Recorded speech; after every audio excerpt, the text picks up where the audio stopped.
নামাজ দিলাম সওয়াব নিলাম, সওয়াব দিলাম জান্নাত দিলাম, রোজা দিলাম জান্নাত দিলাম। বান্দারে তুই তো জান্নাত পাওয়ার আশাই করেছিস, তুই তো আমাকে পাওয়ার জন্য করিস নাই, আমার খুশির জন্য করিস নাই। তুই বান্দা যদি একটু বুদ্ধি করে জান্নাতকে না চেয়ে জান্নাতের খালিককে যদি চাওয়ার জন্য পাওয়ার জন্য করতি, তাহলে জান্নাত তোকে খুঁজতে হতো না, জান্নাতে তোকে আমি আল্লাহর কাছে চেয়ে নিয়ে নিত। বিশ্বাসীরা বোকা হয় না, বিশ্বাসীরা ঝোপ বোঝে কোপ মারে, সময় মতো কাজ করে। আওয়াজ করে বলতে হবে ঠিক কিনা? তাহলে এই সময়গুলো দোয়া করলে কবুল করবে কে? মুসাফিরের দোয়া আল্লাহ ফিরায় না, সফর করলেই দোয়া। মাজলুমের দোয়া আল্লাহ ফিরায় না, কেউ জুলুম করলেই দোয়া। আম্মা আব্বার দোয়া নিলে এই দোয়া আল্লাহ ফিরায় না। আম্মা আব্বার কাছে দোয়া চান তো?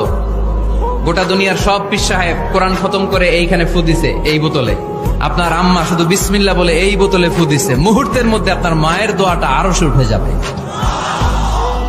এজন্য আব্বা আম্মার কাছে দোয়া চাবো, রাজি আছেন?